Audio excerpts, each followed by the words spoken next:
I'm an artist and curator. I'm originally from Pakistan. Over the last 2 years, I've been based in Finland, and I'm also in a personal kind migratory process of moving to Canada. So all of this stuff has been happening, and I'm really grateful to the people that I've joined.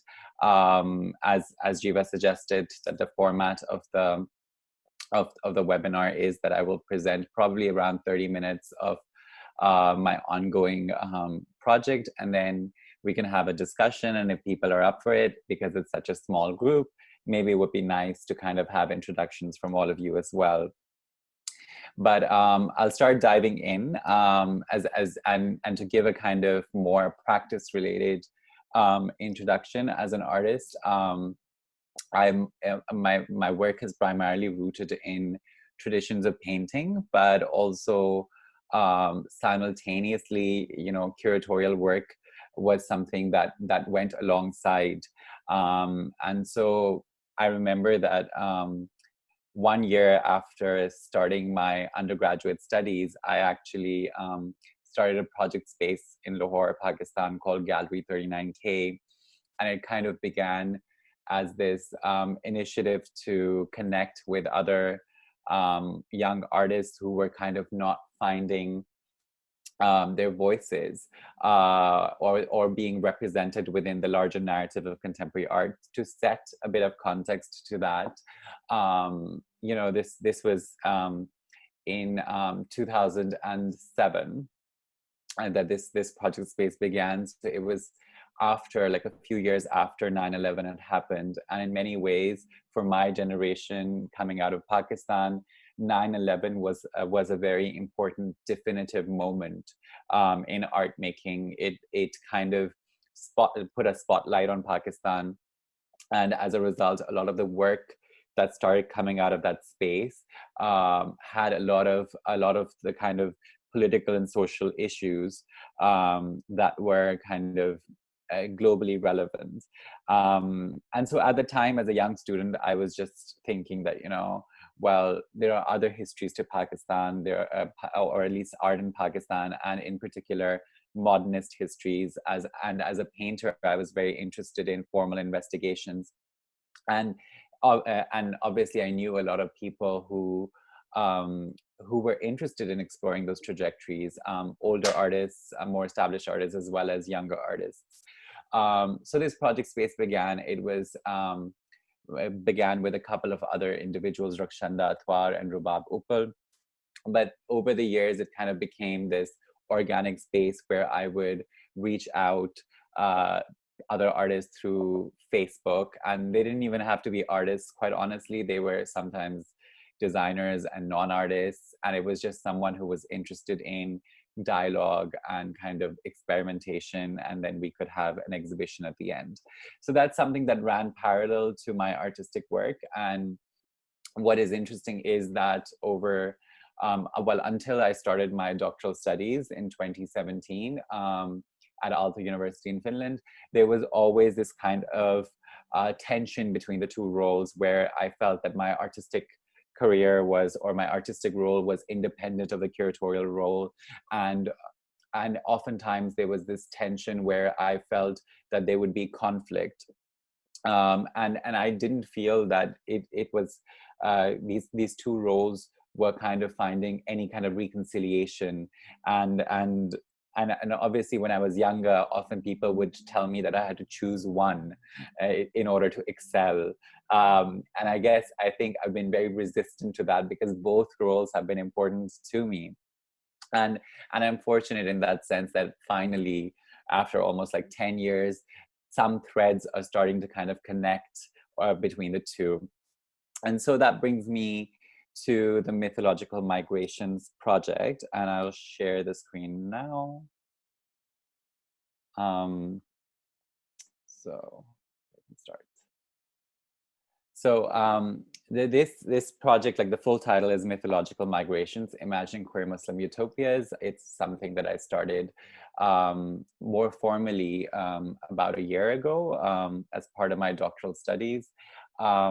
And initially it was kind of stemming from my interest to look at a queer Muslim identity, which resonates in personal history, and these were the kind of things I was thinking about. And as I came to Finland, and this was in 2017, literally a year after the so-called European migrant crisis had happened, where we saw a large number of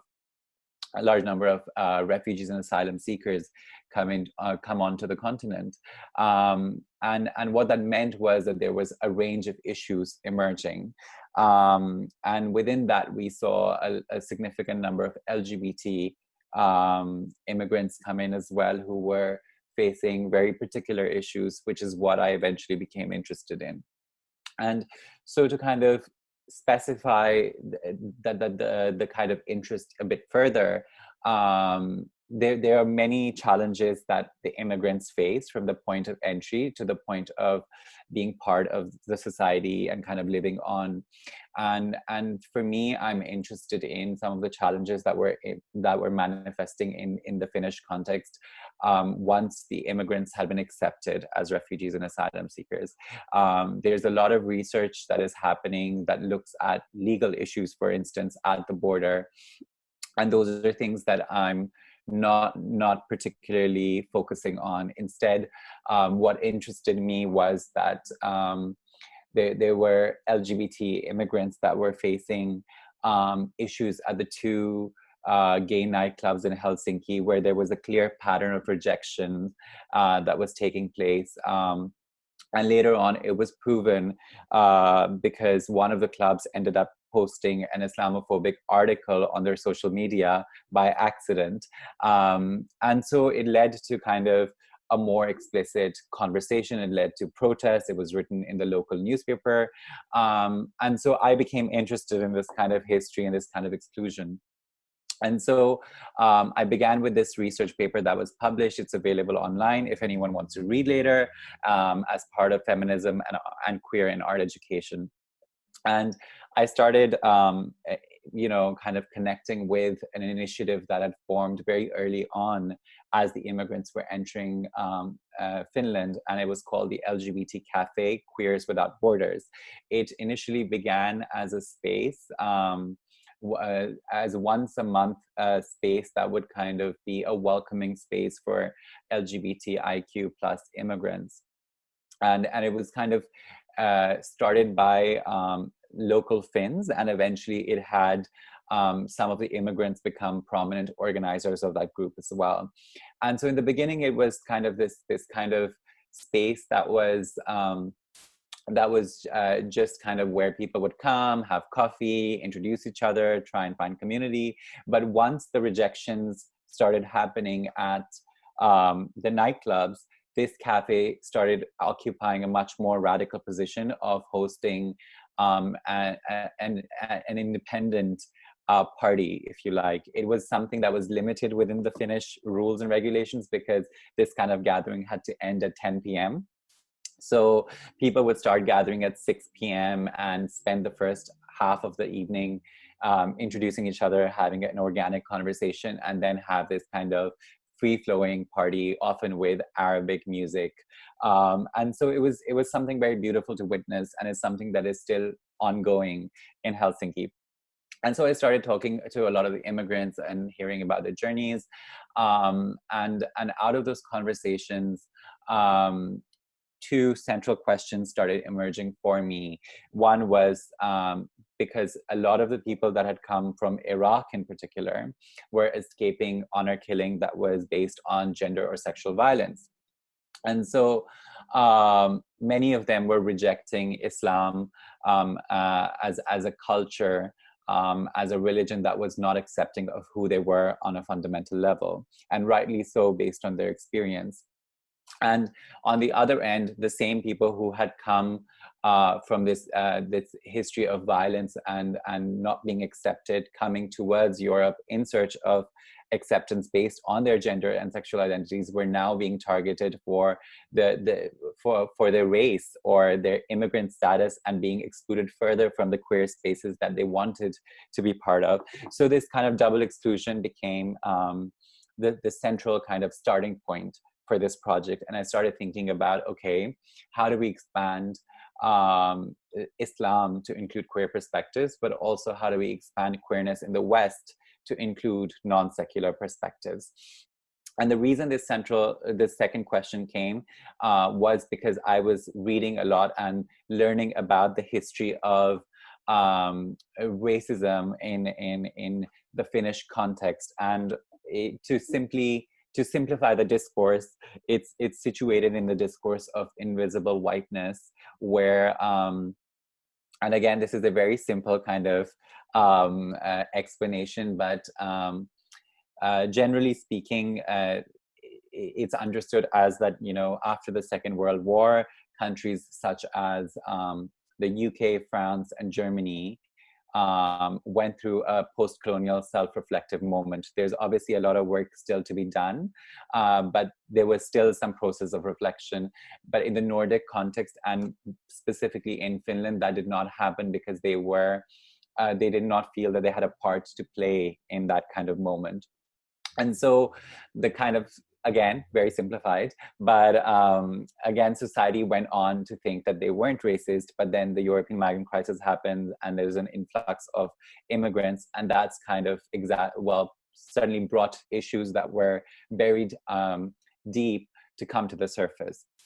And so so this kind of discourse started informing me, and I started thinking about, okay, so what is it about the immigrant, and in particular the Muslim body, that is perceived as a threat to queer spaces? And again, it's rooted in another theoretical idea that essentially sees Islam as a culture that is yet to arrive in modernity.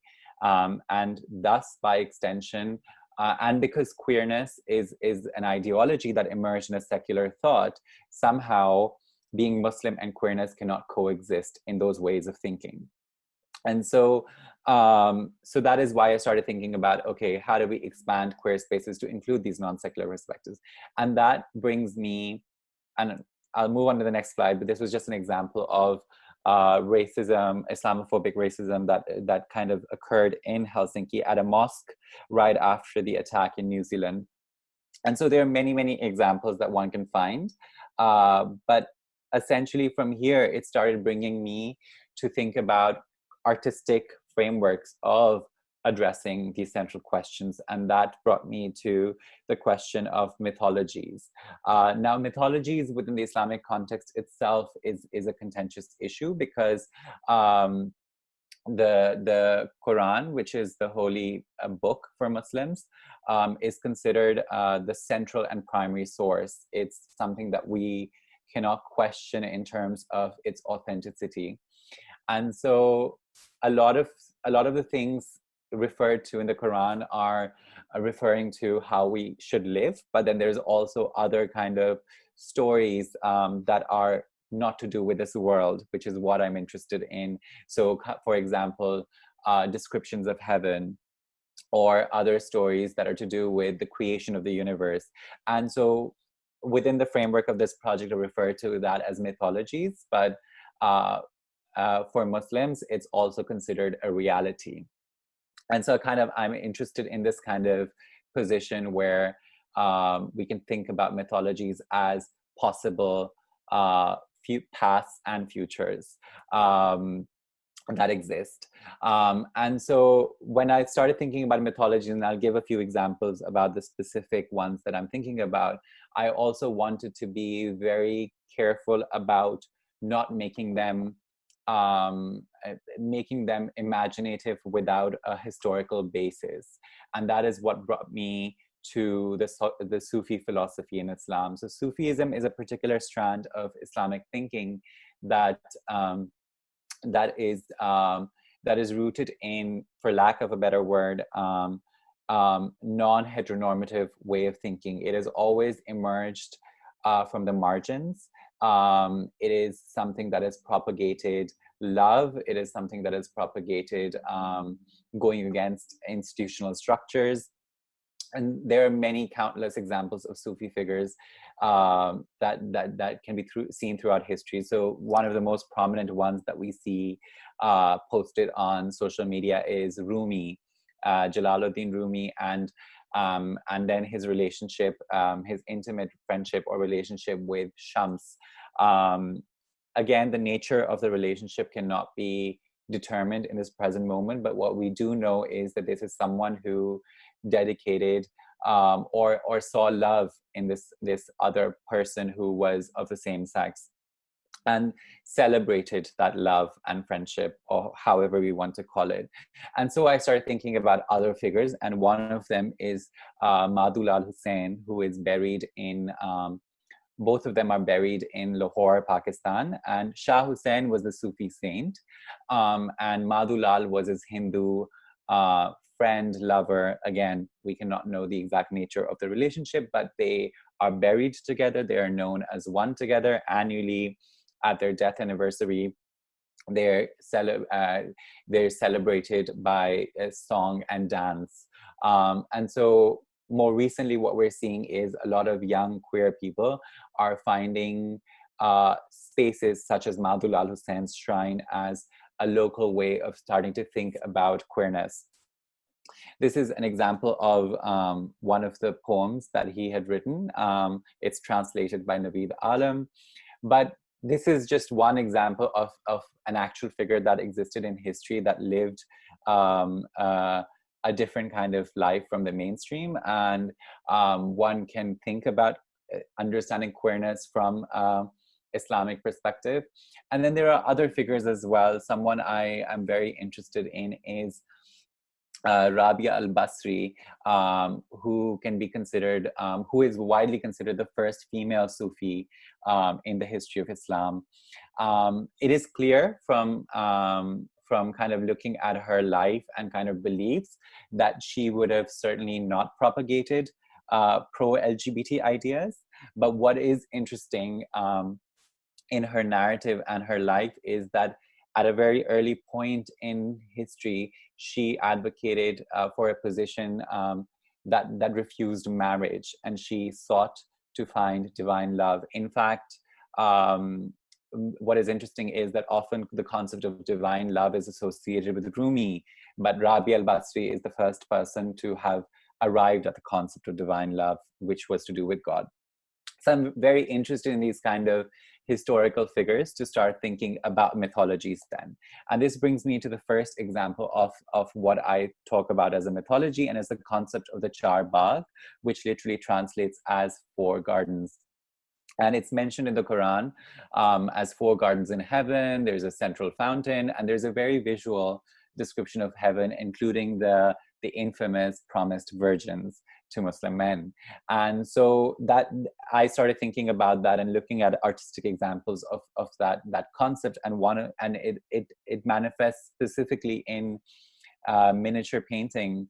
In the Mughal Indian tradition, you see it in Ottoman and Persian traditions, and similarly it manifests in physical architecture as well. So the famous Taj Mahal has it, Naqsh Jahan Square in Iran has it, Lahore Fort and Shalimar Gardens has it, and most architecture of public architecture will have the grid structure, which is referring to the concept of the 4 gardens in heaven.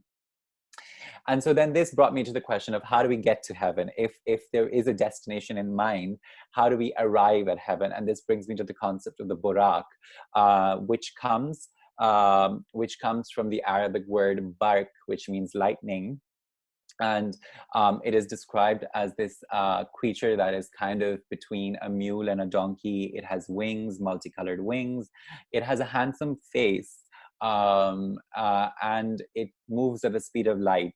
And this is a creature that took Prophet Muhammad on a night journey from Medina in Saudi Arabia, in present-day Saudi Arabia, to Jerusalem, and then from Jerusalem to heaven. And this was the night that 5 pillars of Islam were revealed. So these are just a couple of examples of how the Burak has been representation in different times. But again, in Persian, Ottoman, and Mughal traditions, we see multiple representations. In Pakistan today, and I'm certain that it is probably true for India as well, but especially in Pakistan, we see the Burak appear on trucks. And it is often believed to be an amulet of protection. So there are multiple kind of roles this figure has taken in visual imagination. And so as I started planning the structure of my project, it started taking the form of two visual chapters, which are called Chapter 1, the nightclub, and Chapter 2, the darkroom. The reason I started thinking about the Chapter 1, the nightclub, was the obvious exclusion that had happened for a lot of the immigrants in Helsinki at a nightclub. But the darkroom emerged as a second point of interest because a lot of the gay men that were being rejected from the nightclub would end up in, well, the two darkrooms of Helsinki. And I started then thinking about what does it mean for these rejected bodies of color to be going into highly erotic spaces, and what are the histories of bodies of color in these spaces. And that brought me very easily to Tom of Finland, who is also very celebrated in the Finnish context. And Tom of Finland, we will discuss in more detail, but as a result, I started thinking about these histories of fetishization and then reimagining the space of the darkroom from a body of color perspective. And to kind of give a quick kind of overview of Chapter 1, the nightclub, this manifested as a 2-hour event at Club Kaiku in Helsinki. It involved a film that I had created as an introduction, which kind of looked at the figure of the Burak in 3 iterations in a very poetic sense. It referenced some of the kind of verses from sacred texts, Islamic sacred texts that could be considered very imaginative and about rebirth. And so I kind of present that as an introduction to the night. The dance floor had projections of water and a grid of the 4 gardens, again mimicking that kind of mythological understanding of what heaven could be like. And then within that space, I invited other artists and musical band to present performances or video. And so there was a performance by Mira Band, which is led by a Palestinian woman in Helsinki. And then there were other things that I'll show now. So this was a screenshot from the film. And you see the projection of water on ground. And then we have Mira Band performing. And then we have Tamara Al-Mashouk, who presented, who identifies as a Saudi queer woman. And she presented a video that was reversing the white gaze and questioning histories of fetishizing her identities. And finally, in conclusion, we had Zulfikar Ali Bhutto performing Alif is for Awakening, which was a 30-minute performance by the artist as a zombie Muslim drag queen, someone who was coming back from the future and thinking about histories of persecution and violence that are committed by the US, because the artist is particularly based in the US. So a lot of the kind of political positioning that comes in his work comes from a US perspective. And so it was kind of thinking about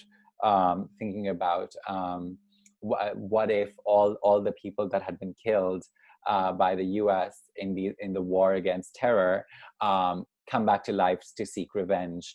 And it goes back to the history of Sana Mahedli, who is understood to be the first suicide bomber in the history of the world.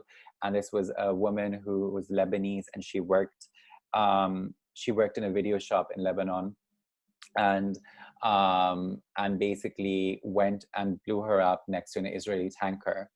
And so Israel kept her remains for decades, from what I understand, and then eventually returned the bones. And when the bones came back to Lebanon, both the churches and the mosques celebrated it as if it was her wedding, because it referred to a video that she left where she wanted to be referred to as a bride.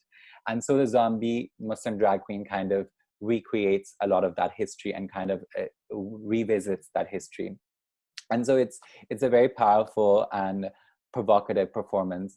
I can also show, it is available on the website, but I can quickly show a short video that kind of presents what this looked like.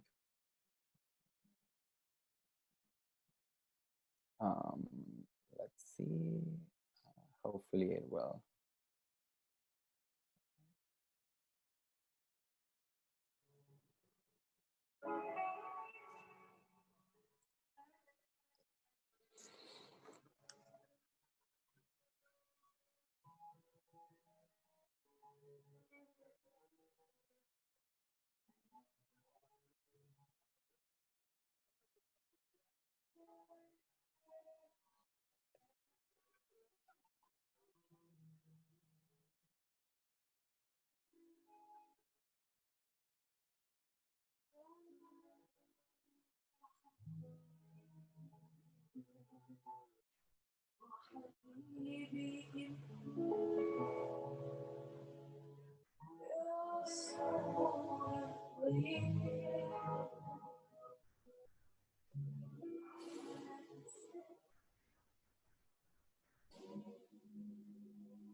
Abdullah, sorry, could you perhaps increase the sound a little bit? Sorry? Could you perhaps increase the sound a little bit? Oh, yeah, sorry. Thank you.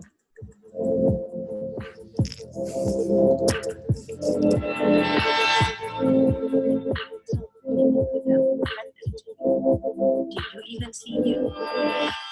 Like my words to you. I know. I like them too. So listen to me. I'm about to feed you. So you think you figured it out. You figured it out. Silence. Silence. Weakness. You break all the rules, don't you? That's cute. As if I ever gave a fuck about the rules. As if I ever gave a fuck about your rules. As if my actions have ever been in relation to. As if my excellence couldn't be error.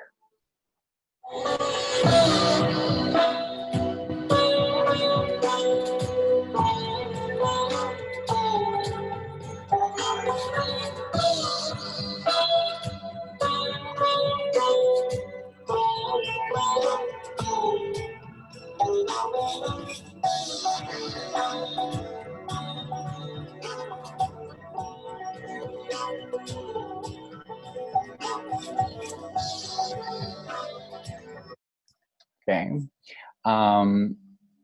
So yeah, so that was what the event kind of looked like. And that brings me, sorry, to chapter 2, the dark room. Now, this is something that was meant to happen at the end of this month and has now been postponed to September and will probably take a very different format. But generally, I kind of began by a series of drawings, thinking about my own experience within dark rooms, and kind of doing a series of installations that kind of tested that space, that started juxtaposing the experience of being in a labyrinth. So dark rooms, for those who may not be aware, are gay cruising spaces that are often located in the basement of nightclubs or in the back of a bar. They can also be independent features as part of bathhouses in some contexts. They often exist within Western contexts, and cruising does occur outside the West, but sometimes it's, at least in spaces like Pakistan, for instance, it's institution. And so in the West, we have in Helsinki and Gothenburg, for instance. It exists as something that is part of a sex shop. So you go in and it's sometimes called a cinema, and it has these kind of rooms with porn playing, and you can kind of have your own cubicle or be in groups or whatever. So I became interested in this kind of idea of a maze and kind of encountering anonymous bodies and kind of memories that were associated with sex and trauma based on my own history of looking at work. So I kind of started doing a series of tests, as I call it. And that led me to drawings and eventually looking at the history more deeply. And one of the projects that I did was called Glory Hole, which is a partition, often a hole in a partition. It can be in public toilets, where from one side one person puts his penis in, and the other person can anonymously perform oral or anal sex. And so I interviewed an Iraqi refugee who had come to Finland and had experiences in darkrooms. The video is just like a single shot of his crotch. So you kind of have to bend over and look into the hole as if you're kind of looking into a glory hole. But the audio that is coming is kind of talking about his experience of arriving at an understanding of the fact that he was gay, his experiences from home. So it's a very traumatic interview. And so I kind of began with this kind of stuff, and then started looking at the history more deeply through Tom of Finland. And with Tom of Finland, like at the time, it is important to say that it certainly was a very radical and dangerous activity, because being gay was certainly illegal in Finland. This was in the post World War time, Second World War period. And he started finding his audience in the US, where he would mail these illustrations. And so there were many points where he could have been caught. And in the US, of course, he's inspired, and in global gay culture now, he's inspired fetishistic culture, leather in particular. And so it's very clear that Tom of Finland has had that impact. But his drawings also can, from today's moment, be read in very problematic ways of hypermasculinity, or the depiction of race, the exaggeration of the penis. And so kind of defining gayness as in a very particular way, or in a very particular ideal, which at the time was again negating this kind of perception that gay men were effeminate men. And so there's a very complicated history. And so we look at that from today's perspective. There is kind of a reclaiming on femininity within gay culture, and it's based on a lot of exclusion that has also happened, where if you go on dating websites, you kind of, or dating apps, you see no femmes as kind of something from the very onset, or no blacks, no Asians, no browns, etc., no fats. So there are these kind of like these exclusions that exist in mainstream gay culture, which I'm looking at Tom of Finland as a way of challenging them, in particular from a body of color perspective. And another example that I came to was the example of Jean-Daniel Cardinot, who was a French porn filmmaker. And he's made films like Harem, Cheleuse. They're very easily accessible online, and as vintage pieces, I find them very, very stunning and beautiful. But of course, they embody a very problematic history of Orientalism. To give an example, it often depicts a petite white French boy in a safari suit lost in an Algerian bazaar, encountering Arab and North African tribal men who are unable to control their lust at this white body and kind of enter him over and over again. At one point in Le Cheleuse, there's also the azan playing, which is the Islamic call for prayer in the back, as these kind of aggressive sexual encounters are taking place. So I became very interested in these kind of things. I've been looking at films, mainstream films that depict cruising, even within white settings. It's very interesting that it's portrayed as a dangerous activity, often as a murder mystery. These are all great films, by the way. I think that they kind of very well done. But certainly there is a murder mystery that surrounds them. And that's something that is interesting for me at this moment. Bohemian Rhapsody is perhaps the worst one, which kind of has Freddie Mercury go into a dark room and come out with HIV/AIDS. So the kind of editing is very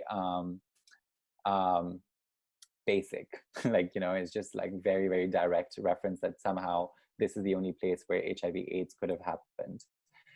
Head On is another film, which actually I think is one of my favorites. It's the best one, which follows the life of a Greek immigrant in an Australian context. And this is someone who's kind of grappling or struggling with being a Greek immigrant coming from a family which is orthodox and or conservative, and then struggling to fit into a predominantly white society. Cruising is involved. There's a lot of like layered symbolism as part of this film. And so for me, this is something that works very well. So to kind of close this conversation, at the moment, I'm kind of imagining or working on an exhibition that will take place in a gay sauna in Helsinki. I've already been in touch with a range of artists and creative individuals who are part of it. It will most likely take place virtually now, so I'm figuring out the format of that, but that's where I'm at. And naturally, as part of this process, there have been many, many issues that have come up. For instance, the role of the artist as curator, because I kind of occupy this dual position as an artist and curator, primarily because I see curating and my work as part of this project as within the thinking of organization and collaboration as methodologies. But naturally, then that means that there are tensions. There's a lot of other people and artists that I'm working with who are working with similar content. And so what happens when, you know, kind of there's an overlap of ideas? So those are the kind of questions I was hoping that in the conversation after this, we can open up. What happens when there's intergenerational conflict? And that's why the Killjoy's Castle comes as a good example. Intergenerational and intercommunity. So these are the kind of questions that I'm kind of thinking about. And I guess, like, if we have time and interest, how is this, we can even think about how is this research, because this is part of a PhD project. So what is it about this kind of thing? But then I can stop sharing and hopefully we can have a conversation. Okay. Sorry, everyone. And first, thank you to Abdullah. And sorry, I just turned off my camera a bit because my internet connection was getting a little bit unstable. Thank you, Abdullah, for this amazing lecture introduction. It's I'm sure that everyone learned a lot, especially from all the examples you gave us and all the topics you already opened through this presentation. And I would suggest that maybe we start with a little bit more relaxed, let's say, way of communicating now. So perhaps I can just unmute everyone. We're not a big group. And basically, I would first propose, as you already said, Abdullah, before, perhaps we can start if someone, of course, if everybody is comfortable with this, you can also introduce yourselves. I know that many of the guests today are from the artistic background or curatorial and bringing their own topics here. So if anyone wants to, you can also write in chat if that's more comfortable for you. And we can start perhaps with this. And because I is anyone who would like to start? Well, I can go, if Thank that's you, Vida. okay. Of course. Sure. No, thank you very much for organizing this. So my name is Vidha Soumya. I'm a visual artist based in Helsinki these days, and have also had a chance to work with Abdullah 2 years ago. And we often converse about work and other things of interest. So, but I've not had a chance so far to listen to a complete sort of overview of the work that has been done so far. I was very fortunate to have attended the segment at Kaiku, and that was very intense and had a very deep effect on me in terms of not just in terms of the subject matter. I think for me, or how I read it, really was this poetic endeavor of different languages, how you take space with a language that is not of that region, and how different bodies are coming together to not just collectively negotiate then these spaces, but also to put out something that you feel so overtly conscious of, especially in the context of migration, in the context of how when one is moving from one place to the other, and how we carry with us our language, and then you have to suddenly make that language foreign and try to unlearn that language in order to learn another language. So for me, it was really a moving experience to see something like that be taking space. And yeah, I'll stop talking now because I can go on and on about how wonderful it was. Yeah. Thank you, Vida. I mean, you can continue as well. If someone else has perhaps a question for Abdullah now for the start, or if there are some other comments that you would like to share, please. Okay, I'll say something. But you, perhaps first an introduction, Jure. Yes, hi, I'm Jure. I'm in the same town as Živa right now, maybe a couple of 100 meters away from Živa, but also on Pandora, as you can see. I'm very much looking forward to the Avatar sequels. Thank you for this lecture. You know, I fell into it by clicking on a link suddenly, but I am very happy to be part of it. I obviously have a lot of tabs already open with all sorts of information that I have to now research. I am a curator working in Maribor Art Gallery.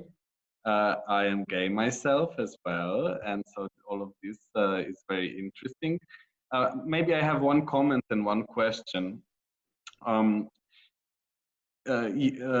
Yes, Islam and queerness. Just recently, I don't know if you're following RuPaul's Drag Race, the last season. We had a moment which was really amazing and fascinating, but also a little bit problematic, troublesome, because of some of the comments that, you know, we can attribute to ignorance more than anything else. But for those that aren't aware, you know, there was a there is a contestant of Persian descent from Iran. His mother is Iranian, I think, and the father Canadian. And there was a runway competition where they had to dress in stars and stripes, like in an American flag.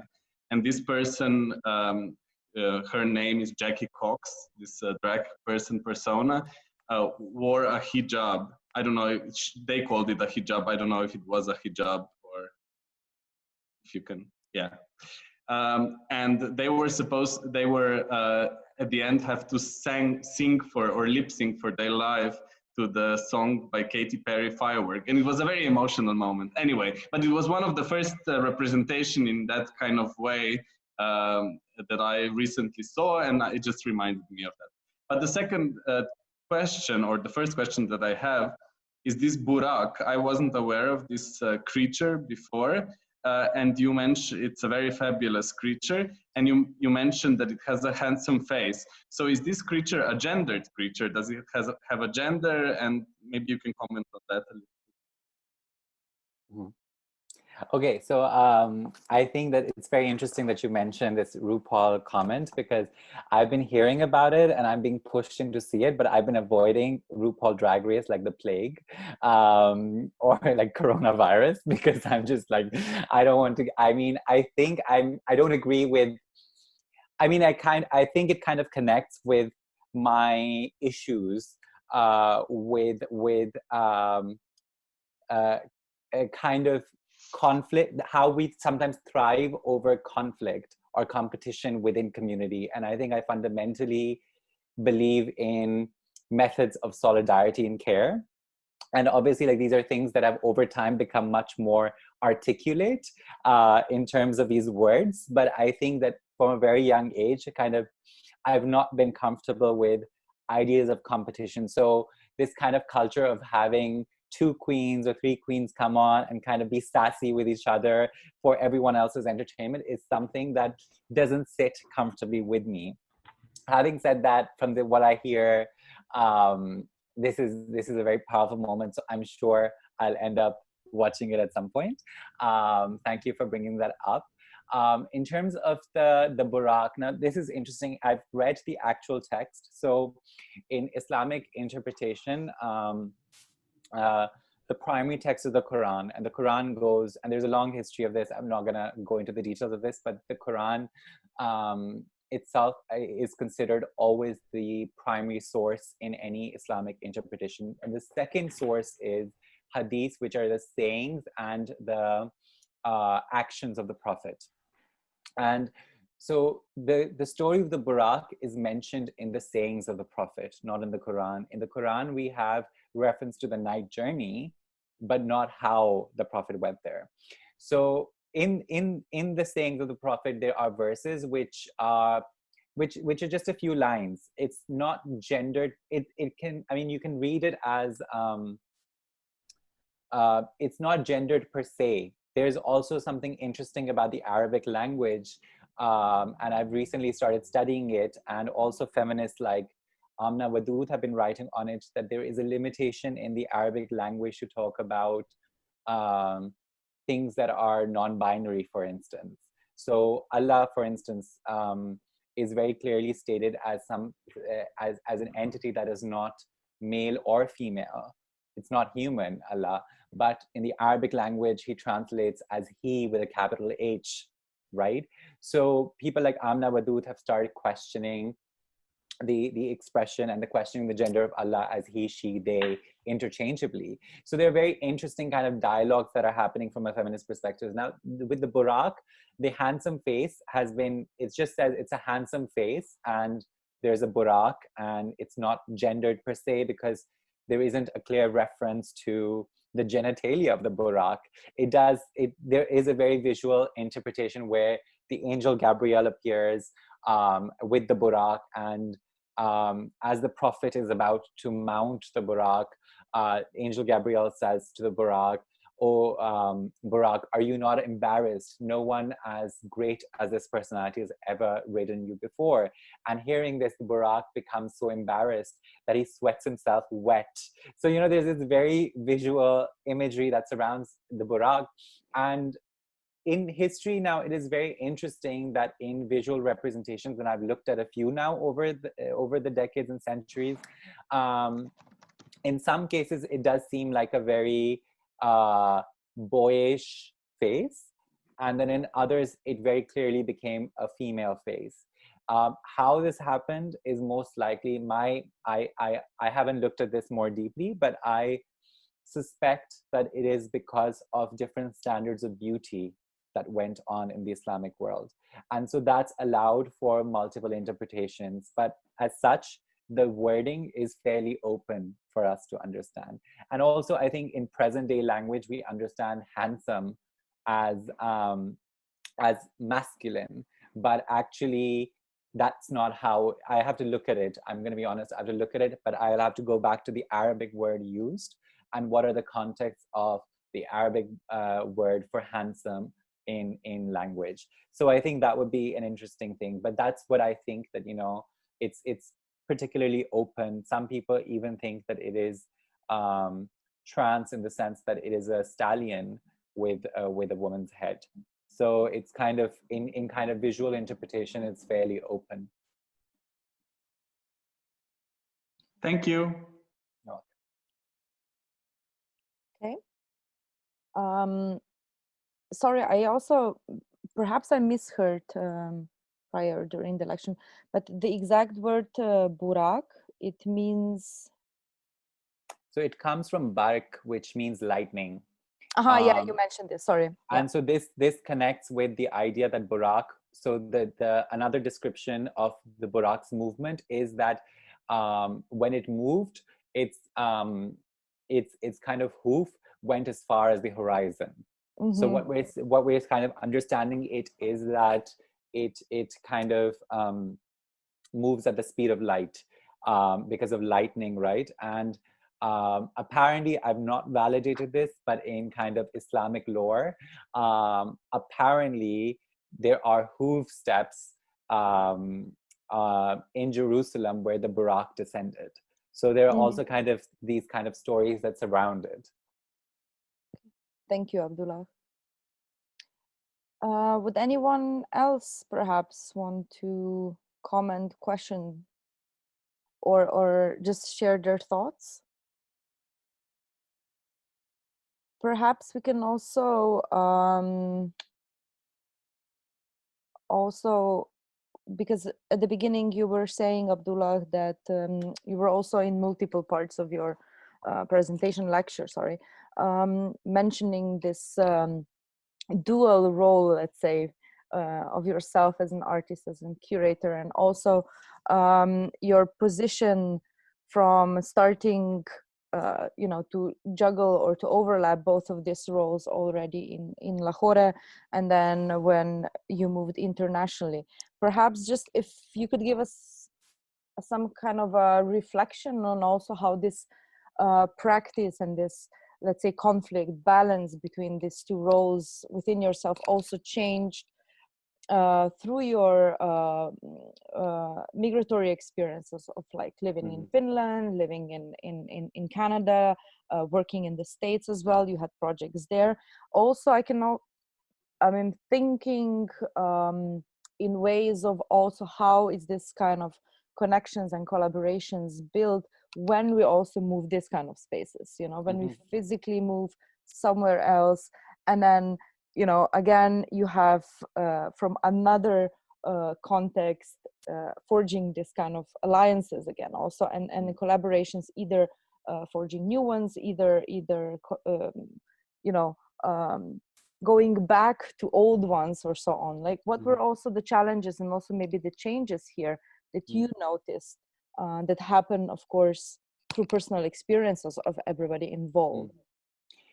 I mean, I think that for me, this is something that started happening around 2015, towards the end of 2015, where I started going towards exhibitions that were looking at, that were becoming larger and larger. Like, so I was kind of starting to already move away from the idea of working within the confines of a project space that was becoming an institution, if you like, you know, like project spaces are widely considered as exhibition spaces now. So they're not really challenging the gallery structure or the art world system. And I started kind of moving away from that to larger multi-part events. One was organized Isai Ke Parcham Tale. No, so it was called, Isai Ke Parcham Tale. So it is actually kind of like a switching of a national anthem or a national song, which translates as that we are one under the shadow of the flag. And so it kind of reverses that and plays on that a bit, that, you know, we're all under the shadow, and it's kind of like the weight and all of that. And so it was a multi-part exhibition organized with Zulfikar Ali Bhutto, who also was a zombie Muslim drag queen performer in my work. So it's a long-term collaborator. And so we were like kind of looking at issues of minorities and marginalized communities in Pakistan. And that expanded to the exhibition that Vida was part of, River in an Ocean, which was looking at a feminist artist and as a tribute and her legacy, and kind of inviting a range of artists in Pakistan to, well, from around the world, but it happened in Pakistan, in, again, a non-institutional space. It was a warehouse before it was a textile warehouse before it kind of became a new co-working space. So we were able to occupy that space and do a big exhibition in that. And again, I was able to incorporate various conversations that were political and relevant at the time. So this kind of format of collaboration and organization has been developing for a while. And it just made sense for me when I was looking at this project to kind of bring that in much more clearly. I think that, and this actually brings to one of the projects that I referenced, because, and I'll come to Savak Desh Pradesh in a second, but the reason I think this works very well is because I don't think that I see myself as someone who is coming up with these frameworks. These frameworks exist. A lot of people have been doing them. A lot of migrant communities, for instance, have been hosting nights in clubs for a long time in the West, South Asian nights, Arab nights. Artists have been invested in this. And so there's a long history of this. And that brings me to Desh Pradesh as a very interesting model. So on a doctoral level, like from a research point of view, looking at the history of these methodologies, I started looking at a lot of the people who were from these communities, whether they were artists or activists or curators, they were essentially using these methodologies to create space for themselves, to create representation for themselves. And Desh Pradesh is a very interesting project in that sense. It had a range of things. It was a festival. It had film. It had various events that were happening. It was organized by the community. And so within this line of thinking, I see that as a starting point for my work and my way of thinking, of bringing communities together to the forefront who were not being heard. And when we look at Desh Pradesh project, which translates as home and the foreign land, and so what we see is that it had a very queer perspective throughout it, because of the people that were involved, because of the conversations that were happening. And then kind of we see other things emerge. So another example is the Sholay Productions, which started organizing parties as early as 2001, which were South Asian parties in New York. And it was, again, kind of creative people coming together to do that. And then they started collaborating with a Palestinian DJ, I believe in 2003 or 4, if I'm not wrong. And then they kind of started organizing these parallel parties, like on 2 floors in New York, where there would be Arab music and South Asian music. So I've started looking at a lot of this kind of history. And there's many, many more important people who've been doing this kind of work in different parts of the world. And so for me, then organization and collaboration, it becomes key. If we think about the LGBT cafe, that's also the same format. And so it's kind of, how do we kind of go outside the parameters that are off gallery spaces or institutional spaces and start occupying or working within spaces that are excluding these voices, or that is where the conversation needs to happen. And that, I think that is where my position of reconciliation starts coming in. I think I don't personally have a problem with the dual role of an artist and a curator. Obviously, different people are entitled to their own opinions, and that's fine. But I think that for me, like, there's a statement by Eva Lobois in Painting as Model, which goes something like, you can't be embedded within a field and survey it at the same time. And I really like that it kind of talks about you always having a bias or you always having a subjectivity. And as an artist, it allows me to claim that. It allows me to claim my perspective and then bring in other voices that are kind of talking about the same thing from different perspectives, to be a collective conversation rather than a singular conversation. So I think it kind of complicates the discourse much more. So for me, that is something that works. I mean, in the context of chapter 1, the nightclub, I think that the film I presented acted as a poetic introduction to the event, and then other people started coming in. It kind of created the kind of structure and space for it where people could operate in. And so that's how I think about it. But yeah, I don't know if that addresses, but I've kind of gone off and kind of talked about that.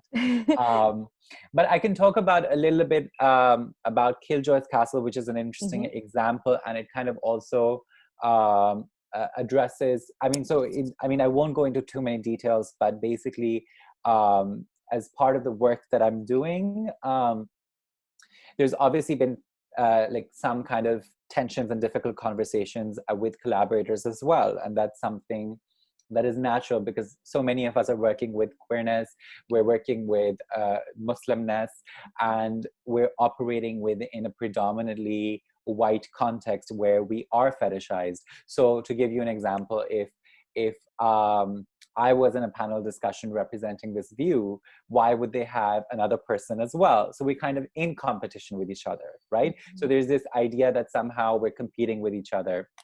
And so I've started thinking much more actively about systems and structures that pit us against each other, pit communities each other. It's somehow in their interest that we are constantly fighting and we're kind of arguing with each other because there's only room for one or two, you know?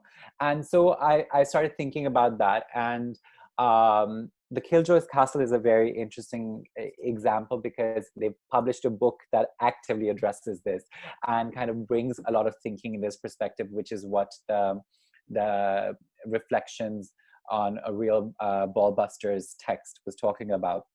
So Killjoy's Castle is like essentially a lesbian haunted house created by Alison Mitchell and Deirdre Logg. It has multiple rooms. Unfortunately, I was not able to physically attend it. But from what I hear, it was kind of, again, creating this environment and bringing in a lot of performers and different voices to be part of this installation and to activate it. And one of the rooms caused a lot of tension and calling out on Facebook because it was perceived as trans exclusive, because it was referring to Ballbusters, which excludes trans women. And so this kind of text that I kind of shared as suggested reading is a reflection by someone who is talking about the intergenerational tensions that exist within feminist and queer circles, where someone who is now a middle-class professor, very comfortable with stable income, suddenly finds herself on the other side and on the institutional side, right? And once she was the angry feminist, right? She was revolting against systems, and now we have other people. And so it's a very interesting text that kind of highlights that. And obviously, needless to say that this isn't the only example of such an intercommunity tension, but it kind of begins to think about calling out culture within communities, right? So I'm kind of very interested in these kind of things, that who are we using calling out for? And also, what are ways to create further space within community, and how do we use these methods of organization and collaborations to come together and allow different people to shine, maybe, you know? So I mean for instance, Zulfikar Ali Bhutto and Tamara Al-Mashouk are both frequent collaborators, and Zulfikar has invited me several times to be part of his project, and Tamara similarly. It's kind of like reciprocal, where different people take leads, but this is something that is working for me. Of course, it's not something that is that is a model that may work for everyone, but what is interesting is that it allows different people to take active conversations in a similar discourse and kind of steer the conversations. And for me, that I think is something that works very well in asserting how complex and diverse our communities are in different geographical locations.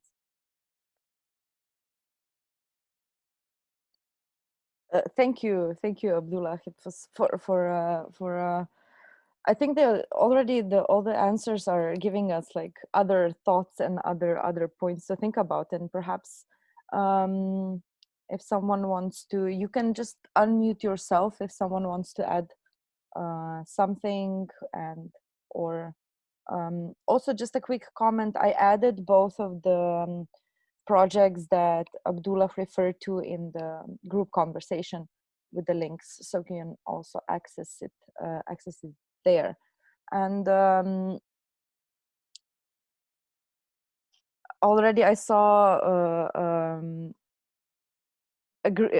people agreeing with the points you've made, Abdullah, and we were actually with Vida had a conversation a few days ago, also thinking about this kind of changing roles and changing this kind of relations of who perhaps steps forward. And for me, it was interesting also you saying this kind of coming to this competition question here, and I don't want to speak from my perspective because I think it's a little bit perhaps different, but perhaps it's something that you can also how to say, subvert in your projects in the context of the project you're doing with two collaborators you just mentioned now.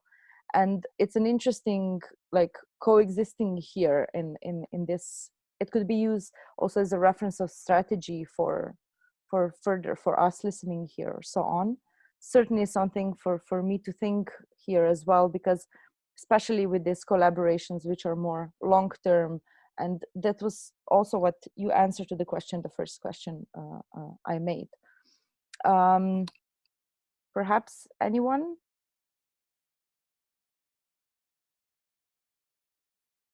Okay. At this point, I don't have specific questions, but if there is something else, perhaps, Abdullah, that came to your mind to accentuate here or to bring forward, please. No, I mean, I think that it's great. I mean, sometimes like, you know, like it's a lot of information for people who may not be familiar with the content either. So feel free to write me an email, message me on Instagram, whatever, with questions, thoughts that come. I'm usually always available to respond. So you can always say that. Yes, please ask, Vidha. Yeah, I was, there's something that I had been thinking in relation to your work for a long time. And, but, you know, because you work not just with, in terms of your collaboration with fellow artists, and you mentioned that there is a reciprocal sort of approach to this collaboration.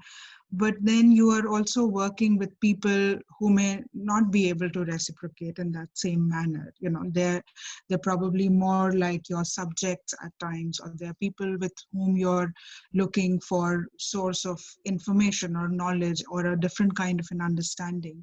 So I wanted to understand, like, how do you then, when you move forward in your project, is there something that you feel that you must keep those people updated, or how do you carry them with you on that journey forward? I mean, I think that it was very early on. That's a very good question. So I think one of the things that has become quite clear. So, I mean, first of all, I don't think that like it's a requirement for my framework that I must collaborate with all the creative people that I'm working with. I think that is why it's collaboration and organization, so that burden isn't there for sure. I think with some people, collaboration is working because it's kind of thinking about, because they are also working on these kind of issues, and that is why it's kind of working very well to have this kind of circular conversation, if you like. Now, I think that if you didn't explicitly say this, but if I understand it correctly, I think one of the challenges that occurred in my research very early on, and I adapted it, and I'll go into the detail in a second, but I'll give you the context, was working directly with immigrants who had come as refugees and asylum seekers. And that was for the first paper that I published. I did do some firsthand interviews, but increasingly that was a position that started making me very uncomfortable because I felt that it was starting to occupy a very ethnographic approach. That is something that I'm not kind of interested in, and two, I think that it gives me a position of power that I'm not comfortable with fully. And on an ethical level, I think that while all the frameworks of the research in terms of the guidelines were fulfilled, Helsinki is a fairly small community. And if you're looking at the LGBT community, it's even smaller. So it's very difficult to not have further contact with those communities. And what that means is that you often become friends. And so you kind of, the parameters of your research blur, and then the expectations blur as well. In terms of that paper, it was shared with all the participants. I sought their approval before publishing it. I gave them the full paper. I invited them to the launch of the book, etc., etc. So it was kind of very open, and it was interesting that it triggered a conversation within their group as well. So there's been an active conversation on communication on that front. But after that, I think I became clear that I wanted to work with artists who were already putting their stories out and their traumatic experiences out, because I think that what is difficult with these kind of the sharing of traumatic stories is that we don't know the full effect of that in the months and the years to come. That's my primary concern as someone who's personally been through a lot of therapy. I think that the systems in Finland, or probably anywhere, have a lot of loopholes. So people who have escaped honor killing, for instance, may get quote unquote first aid and may have access to social work, but I feel that it's not always thorough, and it does not necessarily always ensure the mental well-being of those individuals and the scale of their trauma, right? So as a researcher, then me going in and asking them questions and asking them to narrate these stories, it becomes incredibly volatile, I think. I don't think that I'm equipped as an artistic researcher to fully ensure safety. So for that reason, I think I started staying away from that and going more towards artists who are already sharing their stories. So they've been through some kind of process of self-reflection, and that kind of creates a safety buffer, if you like, in my research.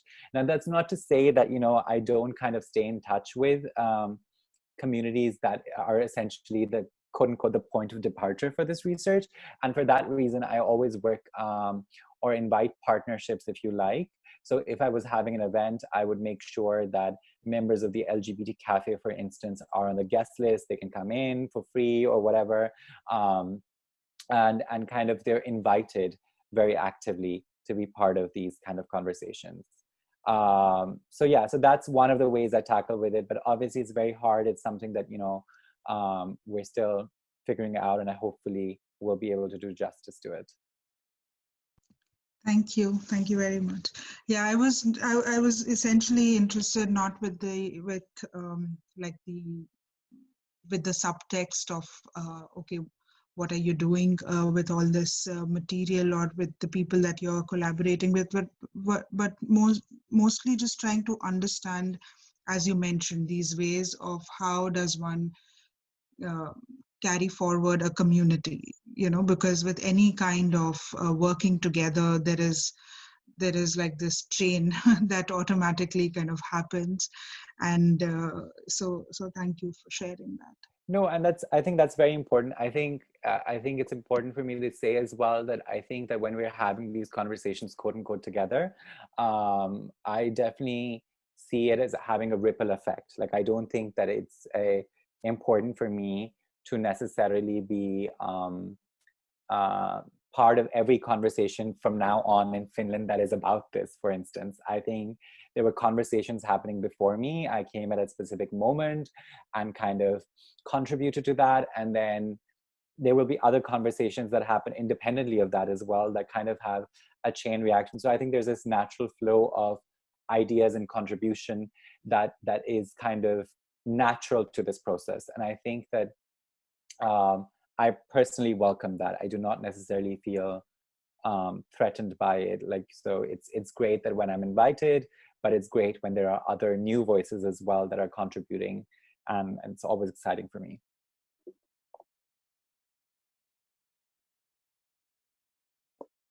Thank you, Abdullah and Vida, for the questions, and for we also I'm just looking here if someone else with you can freely just I think it's such a small group, you can freely unmute and ask or comment on anything. Now I feel like this has anyone anything to ask, you know, in a teacher way a little bit. However, also when you mentioned now, when Vida posed this question, and perhaps what I was thinking about is also something that I've been thinking from my personal perspective, that or position of this kind of carrying on, like we're speaking about these collaborations, we're speaking about this reciprocal let's say relation here, but also this kind of you know, like carrying and how to continue something that, especially when we're moving, and now when we have all these digital spaces and we're thinking how to create spaces through this Zoom sessions and so on.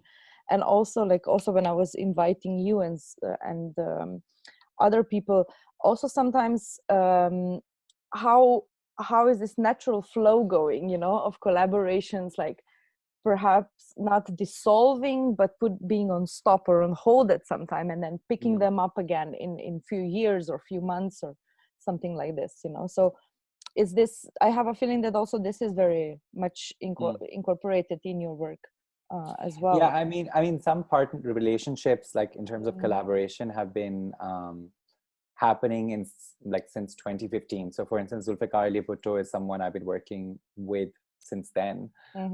Tamara Al-Mashouk, I started engaging and talking to in 2017. And so these relationships have developed over time as well. At present, what is interesting, so Tamara and I were meant to work on something, and it's kind of in the pipeline. It was meant to happen in March or April. It was meant to happen in April, and naturally, because of this current situation, it kind of was first postponed and then canceled. And so we're trying to kind of think about how to pick that up. And it's on all fronts, you know, it's been something of just kind of quietly reflecting. So it's kind of a pause, if you like. And I'm luckily, like, you know, like a lot of the community that I'm part of is supportive of taking that time out. For instance, don't apologize for don't sending an email back. So I mean, that's been great. But I think that another aspect of the digital is that, you know, people from anywhere are able to join. So I think, I mean, it would be interesting for me to see how not only collaboration and organization, but how knowledge sharing will change after this particular moment, right? So I think that how teaching will change, how access to education will change, because obviously for such a long time, locations in the West have capitalized on access and exposure to specific people and knowledge, right? So with this kind of present moment, people, for instance, who are interested in artistic and critical discourses in Pakistan can now easily access these Zoom calls, you know? And for me, I think that I mean, again, using this terminology with caution, but to a great extent, there's a potential for democratization of knowledge, right? And kind of sharing of knowledge. And I think that is something that I'm interested in. Of course, I mean, not everyone in Pakistan has access to computers or high quality internet. They may have access to it on the phone, but still, you know, like people who are interested and within an educational sector will be able to access it if they want. And so for me, those kind of structures that are being challenged now are really interesting as a result of this. And so naturally will affect how we collaborate, how we organize. Personally, I'm not, I've been having this conversation around chapter 2, the darkroom. Personally, I'm less and less interested in physical spaces. I think that the digital does present, this is like a moment, it does present a very interesting way of engaging and making material access widely. It's obviously existed before, but somehow all of us were resisting that, you know, it has to be in the physical space. So for me, I think that I'm more and more open to that. Like I'm also thinking about, like, you know, so one of the comments came was that, you know, I was meant to do this chapter 2, the darkroom in Finland. And it was meant to take place over 5 days. One of the venues was, you know, Sauna Vogue in Helsinki, which is a gay sauna. And obviously this summer has been canceled in Finland, and those who've been in Finland know how precious the summer is and how depressing it was for the like Finnish people that, you know, they no longer have like activities to do in the summer. So someone said that, you know, after the lockdown is over, most people will be wanting to be in physical spaces, you know, they will miss that. But again, the nature of my work makes me question that, like, you know, it makes me question that in the sense that I'm here working with voices from the margin, right? I'm here working with perspectives that are otherwise not recognized in this quote unquote the center. So what does it mean for me to bring in this kind of experience and labor and knowledge for the consumption of a space that just misses summer or activity? And I'm kind of thinking about the kind of ways around that, like, you know, like, because obviously in other places they're still worrying about food on their table, you know, so I'm thinking, or kind of still dealing with collapse of healthcare systems. So I'm kind of really thinking about that. So anyway, so that's just an open-ended thought around the present moment and the kind of challenges that are happening. I see Giles has to leave, but yeah, thank you for being here. See you later. But also, have you thought of course, you partly probably answered this already now, but also this kind of iterations you were doing in physical spaces, how this could translate in your, like, further in your artistic practice also in the digital spaces, for example? Because there has been sorry, please. No, I was just gonna say, I've been working on that. Like, I think one way around it is that I'm gonna map at least the sauna, and if possible some other locations as well, and kind of create interactive online spaces where the audience, it's a simple layout because I'm more interested in the conversation and things, but I'm thinking that it could be online where it's kind of like a floor map, which is something that I'm interested in, or it could even be an interactive floor map where you click on different rooms and different spaces open up, and in those spaces different conversations are happening parallel. So something like that. There's also this, I don't think I'm going to use it, but it kind of is a very interesting website. Is called Online Town. So it's kind of like similar to Zoom, Jitsi, but it has a floor plan, or it actually has like a aerial view of land, and you kind of appear as multiple avatars and you can move. And what happens is that as you move to different groups in different parts of that space, you stop hearing the other conversation. So it's kind of like a being in a physical space. So I think those kind of platforms are really interesting me right now, but really not as, I mean, as methods, as frameworks to make my conversations accessible, not something that is challenging those structures from within. I'm willing to use those kind of resources.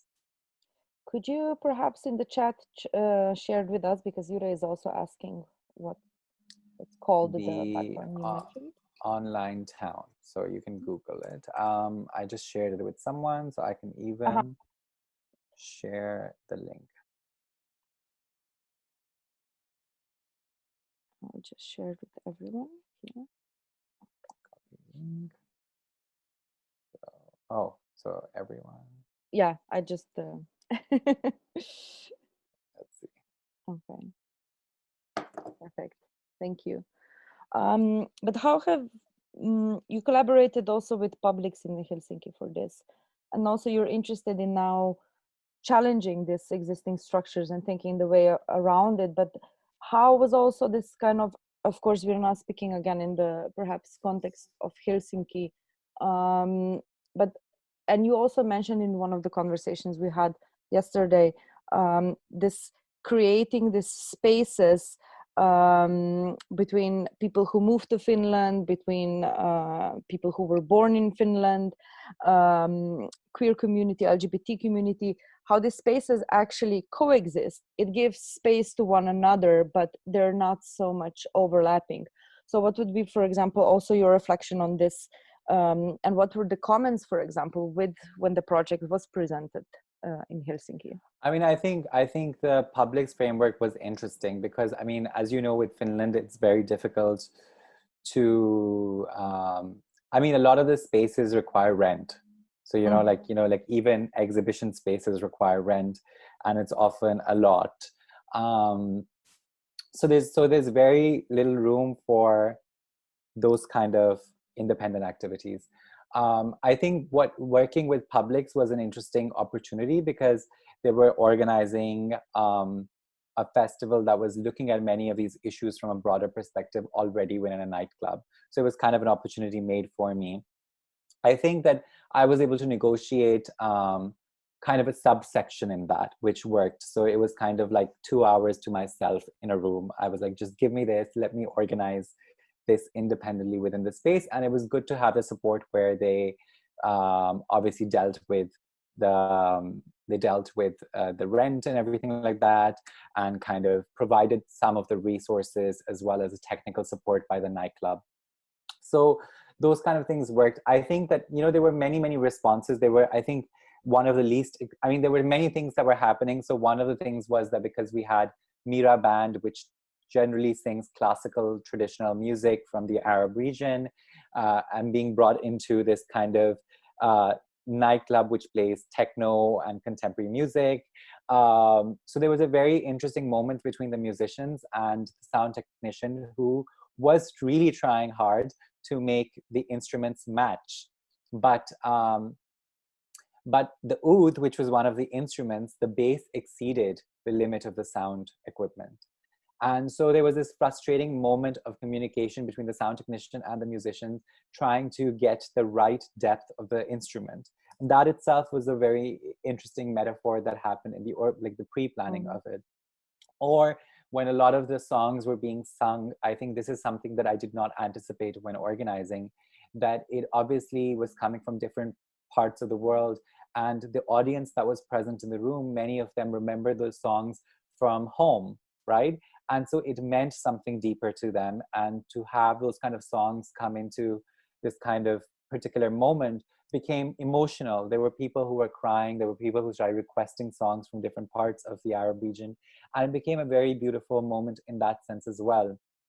And I think those were things that I certainly did not anticipate. I think those were definitely like some of the moments that left me personally overwhelmed, and something that I'm still thinking about as I write and develop this further. Thank you, Abdullah. If perhaps I'm just checking here the chat, if there are some other questions that might pose or some comments. Also I wanted to mention before that in the event, or I will post also here, Abdullah, your webpage. So for the further contacts, or if someone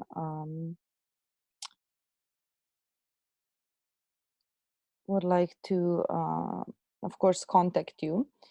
And if perhaps there are no other questions or comments, we could bring this session to the end, and we will also publish this webinar on our SoundCloud channel. hopefully that is good with everyone, since the session was recorded. If anyone who participated has any kind of comment to that, or would rather not be included, you can please email me. My email is in the Facebook event or on social media. Otherwise, what is published is only the sound, so no images, of course. But in any case, if there's anything, I'm also at your disposal here. And I would really like to thank Abdullah to accept this invitation. So it was a great pleasure to host you, to learn from you, and to share everything with all the participants. And thanks to everyone who participated with your thoughts, with your different experiences and knowledges. And I hope that I mean, the world is even smaller now when we're all in Zooms and also social media. So hopefully see you on social media again, or some Zoom somewhere. Everyone. And thank you, Abdullah. No, thank you for having me. This was great to share my work and kind of have this conversation. Thank you. I would like to wish a good end of the week to everyone. Get some rest. Yeah. And also enjoy nice weather, since we're now so deeply in the spring again. Thank you. Thank you. Bye. Bye.